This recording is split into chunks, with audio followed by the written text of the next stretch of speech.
Assalamualaikum warahmatullahi wabarakatuh. Salam sejahtera bagi kita semua. Perkenalkan, nama saya Mahfud Miftahul-Huda. Di sini saya sebagai perwakilan kelompok untuk sekedar mengisi pembukaan sebelum video ini mencapai isinya atau inti materinya. Namun sebelum itu, tidak lupa kita harus selalu panjatkan puji-puji syukur kehadirat Allah Subhanahu wa Ta'ala, karena atas rahmat dan hidayahnya kita masih mampu menjalankan aktivitas sehari-hari walaupun di tengah kondisi pandemi seperti ini. Sholawat serta salam tidak lupa kita selalu panjatkan kepada Nabi besar junjungan kita, Nabi Muhammad Shallallahu Alaihi Wasallam, yang dimana kita nantikan syafaatnya di yaumul akhir nanti. Allahumma amin.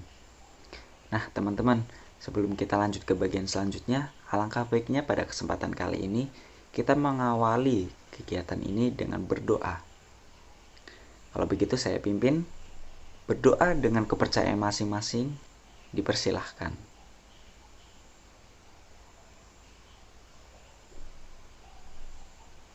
Selesai, berdoa dicukupkan.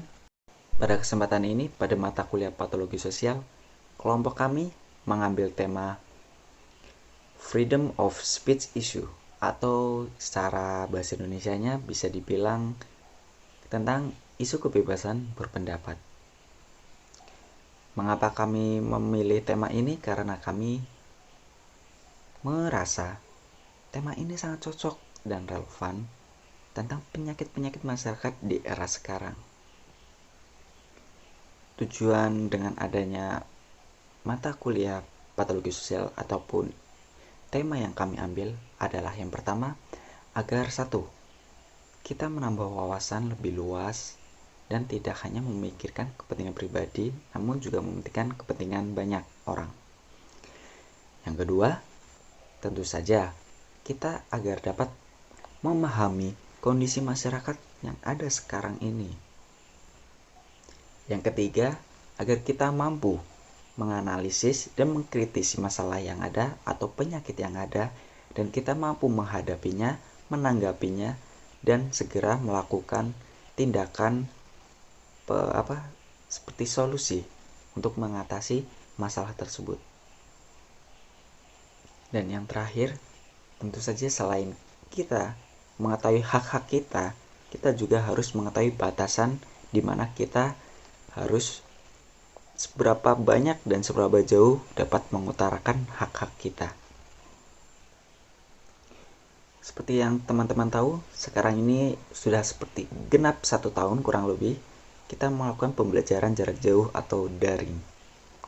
Nah, selama daring kita tentu saja telah merasakan berbagai banyak rintangan, kesulitan, dan juga tentunya masih ada kemudahan di dalamnya.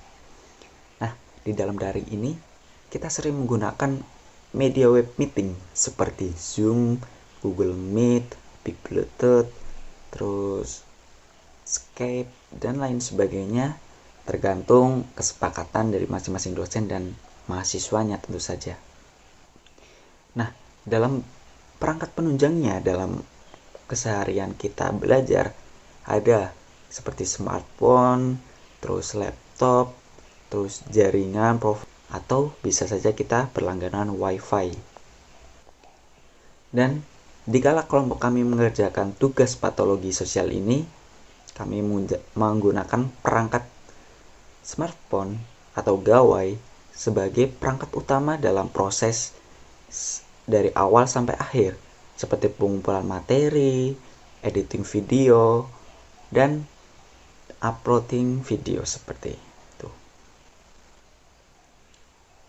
Dan dalam susunan penugasan ini, kami juga menggunakan beberapa aplikasi untuk menunjang editing seperti KineMaster, terus CapCut, kemudian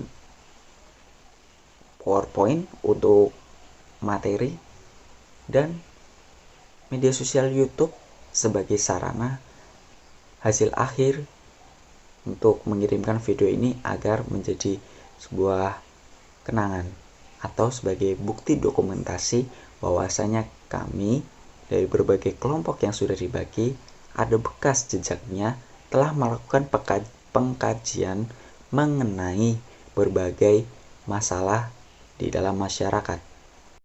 Terima kasih teman-teman atas perhatiannya. Mari kita, tanpa membuang-buang waktu lagi, kita lanjut ke bagian selanjutnya. Pada siang hari ini saya mau menjelaskan mengenai mata kuliah patologi sosial yang membahas tentang kebebasan berpendapat. Apa sih kebebasan berpendapat itu? Kebebasan berpendapat adalah salah satu hak asasi yang dimiliki oleh setiap warga negara dan merupakan hak konstitusional yang dijamin oleh negara. Di dalam negara hukum dan negara demokrasi ini, negara Indonesia harus mengatur dan melindungi pelaksanaan hak asasi manusia.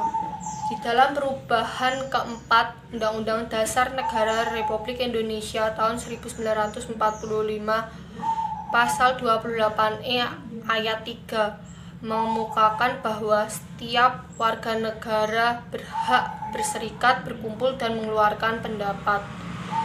Dalam mengeluarkan pendapat ini, setiap warga negara harus menyampaikan pendapatnya sesuai dengan fakta yang ada. Semakin canggihnya teknologi ini, setiap warga negara berhak menyampaikan pendapatnya secara luas, salah satunya melalui media sosial. Media sosial ini terbuka secara luas dan setiap warga negara bebas menyampaikan pendapatnya dengan luas dan tidak boleh menimbulkan perselisihan ataupun konflik. Dalam menyampaikan pendapatnya, setiap warga negara harus tepat dan baik dan membahas mengenai hal yang positif. Dalam kebebasan berpendapat ini, pelaksanaannya dapat dilakukan melalui bermusyawarah baik di dalam keluarga, sekolah, dan lingkungan masyarakat. Di dalam bermusyawarah ataupun berdiskusi, kebebasan berpendapat itu sangat penting bagi setiap warga negara. Jadi, dalam penyampaian kebebasan berpendapat ini, setiap manusia harus dapat menerima, setiap anggota di dalam kelompok yang berdiskusi ini harus mampu menerima pendapat yang disampaikan orang di dalam kelompoknya. Dan dalam berdiskusi atau bermusyawarah, setiap orang yang menyampaikan pendapatnya harus tepat dan diterima dengan baik. Demikian penjelasan dari saya. Apabila ada salah, mohon maaf. Terima kasih. Pada kesempatan kali ini, aku pengen membahas tentang isu kebebasan berpendapat di Indonesia. Ngomong-ngomong tentang freedom of speech atau kebebasan berpendapat, kita tahu kalau sekarang ini kita udah dikasih banyak banget opportunity dan ruang publik yang sangat luas dan sangat fleksibel untuk kita menyuarakan apapun yang ada di pikiran kita gitu. Kita bisa mengungkapkannya lewat misal bikin video YouTube, kita bisa komen di Instagram misalnya, terus kita bisa bikin blog, bisa bikin artikel, tulisan tentang apapun yang kita rasakan, apapun keresahan kita, itu bisa kita tuliskan dan bisa kita ekspresikan di media sosial. Tapi sayangnya gitu, tidak semua informasi atau tidak semua keresahan kita itu bisa kita ungkapkan semerta-merta. Tidak bisa kita ungkapkan mentah-mentah gitu aja di ruang publik, karena ternyata ada banyak banget kasus di mana orang-orang gitu, mau itu dari orang kelas bawah sampai orang intelektual sekalipun, yang mereka mencoba untuk speak up tentang misalnya kebijakan pemerintah.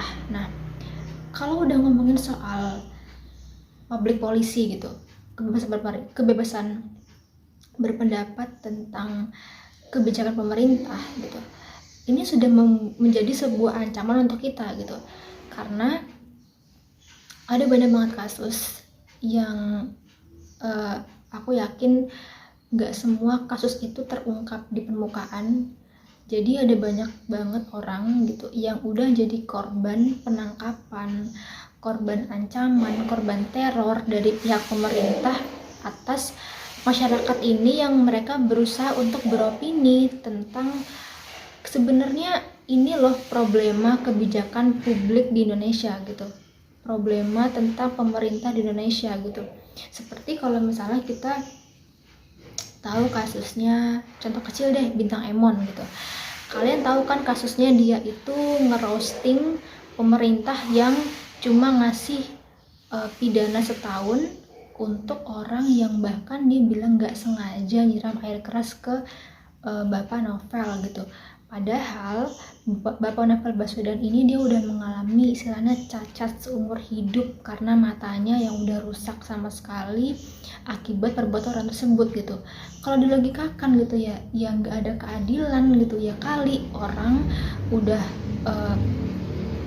bikin cacat orang lain gitu, terus cuma diperkarakan setahun gitu. Padahal kita bandingin ada juga orang yang mereka itu maling sendal gitu atau maling apalah gitu, orang-orang kecil, mereka dihukum 5 sampai 8 tahun, bertahun-tahun gitu, yang kayaknya hukumannya itu berat banget gitu, padahal nggak ada apa-apanya maling sendal sama bikin cacat orang gitu. Di sini kan menimbulkan keresahan di masyarakat kan. Bintang Emon ini berusaha untuk meluruskan ini loh gitu. Lo lihat deh realita yang ada, kita tuh nggak bisa bebas berpendapat sekarang gitu, apalagi kalau kita nyinggung soal pemerintah. Lihat aja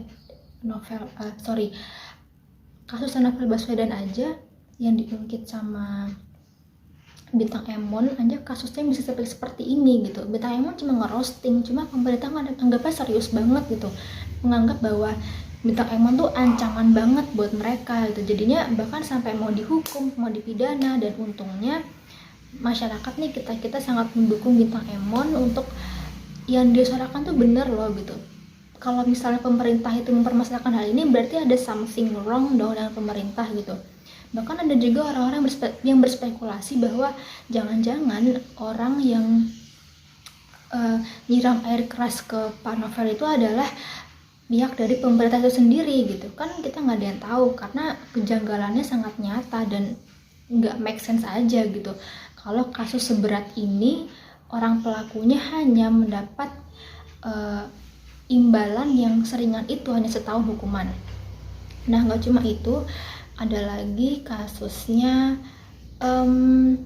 namanya Raffio. Raffio itu dia berusaha untuk menyampaikan aspirasinya tentang pemerintah bertindak laku tidak adil dalam melakukan pembatasan akses internet di Papua gitu.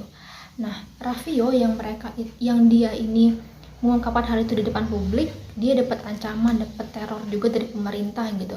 Terus logikanya kenapa gitu? Kenapa kok dia yang berusaha untuk memberikan suatu bukti di lapangan, ini loh pemerintah seperti ini, kenapa mereka malah dibungkam gitu? Kenapa mereka malah terancam kehidupannya? Gak cuma Raffio, ada lagi misalnya para akademisi gitu, akademisi di Indonesia, orang-orang intelektual yang dimana mereka udah punya ilmu yang sangat banyak gitu, dan ketika mereka berusaha untuk menyampaikan pendapat mereka, ilmu-ilmu mereka tentang ini loh negara tuh seperti ini keadaannya, mereka malah ditentang, mereka malah diteror juga, diancam untuk dicabutnya jabatan mereka sebagai seorang akademisi. Nah, beberapa yang udah aku sampaikan tadi, 3 contoh tadi itu menunjukkan bahwa kita ini sedang ada di fase urgent banget loh. Kita tuh lagi sedang urgent banget tentang yang namanya freedom of speech, karena suara kita dibatasi sama pemerintah gitu. Kita udah nggak tenang lagi dalam berpendapat gitu. Kita udah merasa terancam kebebasannya dan kita nggak bisa lagi mengungkapkan kebenaran, karena ketika kita ngomong tentang kebenaran zaman sekarang ini ya, terutama kebenaran tentang pemerintah misalnya yang selama ini ditutupi oleh pemerintah, itu kita bakal kena ancaman, kita bakal nggak tenang hidupnya, kita mungkin bisa diteror, bisa diculik, bisa diapain, yang saya sangat yakin kasus seperti ini tuh ada banyak banget, cuma nggak pernah keangkat aja ke publik seperti itu. Mungkin itu aja yang mau gue omongin sekarang gitu. Aku cuma pengen bilang kalau kita sekarang ini benar-benar sedang menghadapi krisis berpendapat, di mana kita nggak bisa bebas lagi dalam mengungkapkan pendapat kita, terutama kebebasan berpendapat tentang pemerintahan gitu. Dan aku harap semoga suatu saat nanti Indonesia ini bisa berubah dan bisa terbuka dan tidak lagi mengancam kebebasan berpendapat kita dalam mengungkapkan keresahan-keresahan kita tentang negara terutama. Kalau gitu, makasih udah dengerin aspirasi aku kali ini. Wassalamualaikum warahmatullahi wabarakatuh. Dadah. Ya, halo teman-teman, kembali lagi dengan saya Mahfud. Seperti apa yang telah disampaikan oleh teman-teman saya tadi, di sini saya hanya akan mengambil sedikit kesimpulan dari materi yang telah disampaikan. Jadi kesimpulannya, pertama, Indonesia adalah negara yang demokratis, menganut paham demokratis. Yang berarti negara Indonesia menjamin akan 1. Perlindungan, 2. Penghormatan, dan 3. Pemenuhan hak asasi manusia warga negaranya. Dengan begitu berarti Indonesia di sini memberikan peluang, memberikan kesempatan selebar-lebarnya bagi warga negaranya untuk menyampaikan pendapatnya di ruang terbuka, baik untuk mengkritisi masalah sosial yang ada, kebijakan pemerintah yang ada, ataupun hal lainnya. Di sini kita memiliki hak yang sama dan diberikan ruang. Pada era digital sekarang, kita bisa menyampaikan hak-hak kita, suara-suara kita, itu tidak hanya dengan melakukan demonstrasi atau orasi-orasi di jalan, atau dengan selebaran koran atau selebaran pamflet. Namun sekarang dengan adanya internet, kita bisa menyampaikan pendapat kita di media elektronik seperti TV, radio, ataupun media sosial seperti Instagram, YouTube, blog, terus banyak lainnya, Twitter. Dan saya rasa setiap individu, apalagi anak-anak zaman sekarang, anak-anak milenial, pasti memiliki akun-akun media sosialnya sendiri-sendiri. Nah, di situ kita dapat mengutarakan atau menyampaikan pendapat kita mengenai hal-hal di dalam masyarakat.